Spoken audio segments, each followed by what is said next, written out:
बाहर के देश के इंसान इंडिया में थोड़ा पैम्पलेट चिपका के जाएंगे। जो चीज़ आपके सामने आ रही है ना, इसका मतलब ये है कि आप बहुत लेट हो चुके हो उस चीज़ के लिए, या फिर वो एक स्कैम है। एक दो दिन या एक दो हफ्ते पैसे दे भी दें।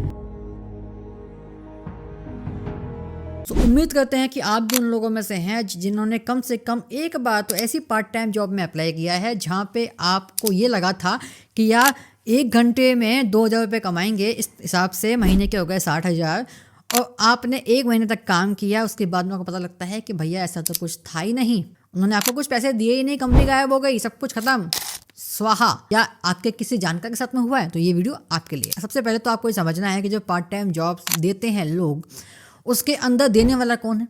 क्या वो एक ऑथेंटिक कंपनी है? क्या उसका रजिस्ट्रेशन हो रखा है? अगर है तो आपको वहाँ पे काम करना चाहिए। बट अगर नहीं हो रखा है, कोई भी रैंडम इंसान आके एक पैम्पलेट चिपका देता है। हर गली मोहल्ले में आपको ऐसे पैम्पलेट दिख जाएंगे जहाँ पे ऐसा लिखा होगा पार्ट टाइम जॉब करिए, हर घंटे का 2,000 कमाइए, इस तरह के।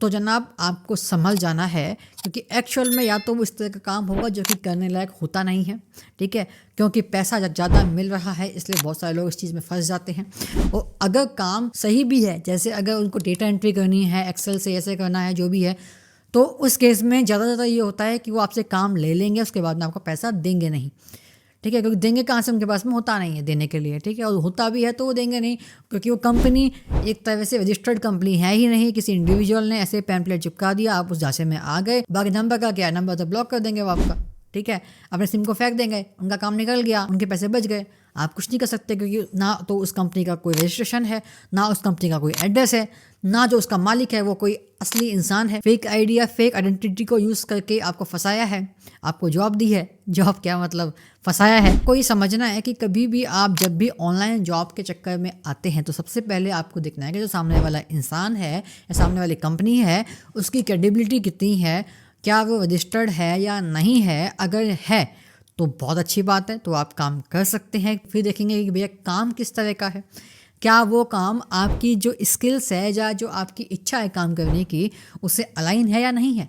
अगर अलाइन है तो अच्छी बात है, अगर अलाइन नहीं है तो आपको कहीं और देखना चाहिए। आपको हमेशा थोड़ा सा आगे स्टेप लेना है, आपको अपने हक के लिए हमेशा खड़ा रहना है। अब हम आते हैं उन कंपनीज पे जो कि रजिस्टर्ड नहीं है, तो आप कैसे पता लगाएंगे। ज़्यादातर जो कंपनीज रजिस्टर्ड होती हैं वो या तो अपने कंपनीज एक्ट से रजिस्टर होती हैं, या फिर जितने भी बाकी के एक्ट्स हैं इंडिया के अंदर, उनके अंदर उनका रजिस्ट्रेशन होता है। अगर ऐसा होता है तो आप उसको जब गूगल सर्च करेंगे उस कंपनी को, तो सिर्फ और सिर्फ एक दो नहीं बल्कि बहुत सारे उनसे रिलेटेड न्यूज़ या फिर जो अपने गूगल सर्च है वो होने चाहिए।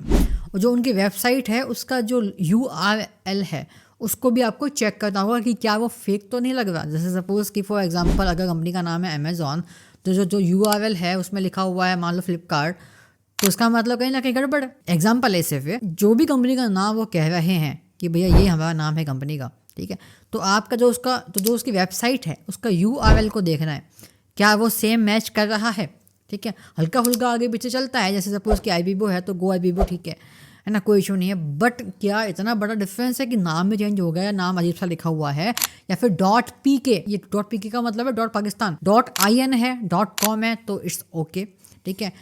लेकिन .pk है या कुछ और है तो समझ जाना कि कहीं ना कहीं स्कैम है, ठीक है, ये स्कैम है। कुछ ऐसी कंट्रीज हैं आप जानते हो जो कि इन मामलों के अंदर बहुत ज़्यादा आगे हैं। ये साउथ ईस्ट की बहुत सारी कंट्रीज ऐसी हैं जो कि स्कैम कर रही हैं आजकल इंडिया के अंदर, ठीक है। इसके अलावा पाकिस्तान है, बांग्लादेश है, बहुत है। तो आपको इन देशों से बच के रहना है। यहाँ के लोग हो सकते हैं कि आपको स्कैम कर दे इस नाम पे, पार्ट टाइम के नाम पे। अब आप कहोगे कि भैया बाहर के देश के इंसान इंडिया में थोड़ा पैम्पलेट चिपका के जाएंगे, बिल्कुल नहीं चिपका के जाएंगे।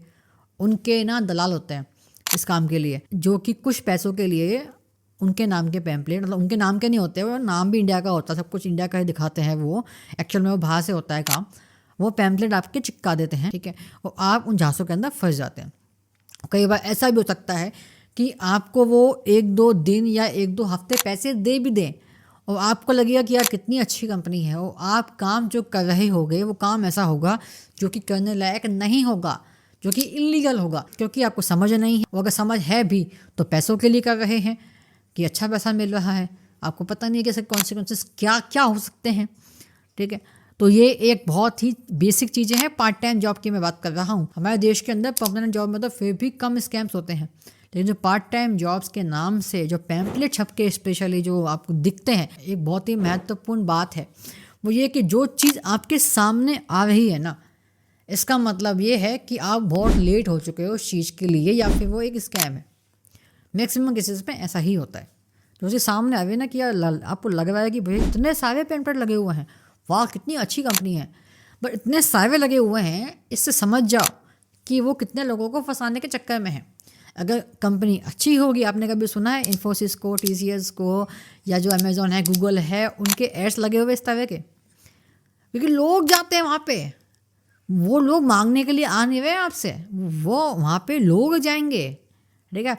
तो उनको पेन पैड लगाने की ज़रूरत कभी पड़ेगी नहीं, समझ रहे हो। जिसको नीड बहुत ज़्यादा है उसको लगाना पड़ता है। कुछ लोगों को एक्चुअल में नीड होती है, लोगों की, पार्ट टाइम जॉब वालों की, लेकिन जो मैक्सिमम होते हैं वो सिर्फ फंसाने के लिए लगाते हैं। आपको ये चीज़ समझनी है। आपको मैंने बता दिया कि आपको URL चेक करना है। उसके बाद में जिस भी इंसान का फ़ोन आया है या आपका मेल आईडी है, मेल आईडी में हमेशा क्या होगा ना कि अगर सपोज़ कि उनकी वेबसाइट है फॉर एग्जांपल xyz.com, सपोज़ कि जिस इंसान से आपकी बात हुई है उसका नाम है मोहन, ठीक, उसका मेल आपके पास में अगर आता है तो mohan@xyz.com से आना चाहिए। मतलब कि जो उनकी वेबसाइट है उसी का वो मेल आईडी होनी चाहिए।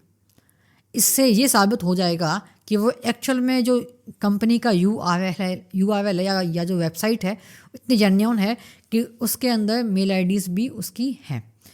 अगर वहीं पे उस मोहन का खुद की जीमेल आईडी से मेल आ रहा है @gmail या @hotmail, तो समझ जाना कि कहीं ना कहीं वो अपने पर्सनल आईडी से आपको मेल कर रहा है।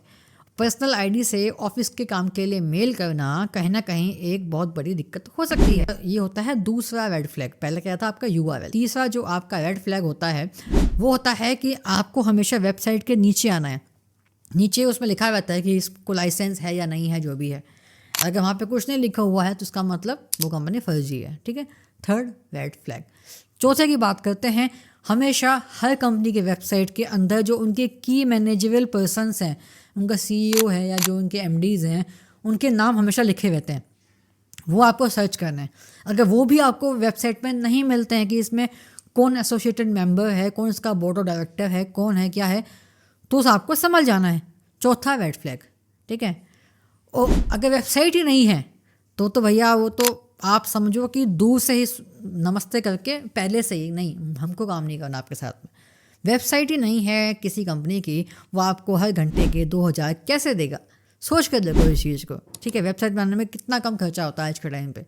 उसके बावजूद भी अगर उनकी वेबसाइट नहीं है तो कितनी बड़ी इसमें दिक्कत है। 5 मैंने आपको अभी तक बता दिए तरीके। ये स्कैम के तरीके हैं बहुत सारे जिनसे आपको बचना है। मैं उम्मीद करता हूँ कि इस तरह के नॉलेजेबल वीडियो आपको बहुत पसंद आए होंगे।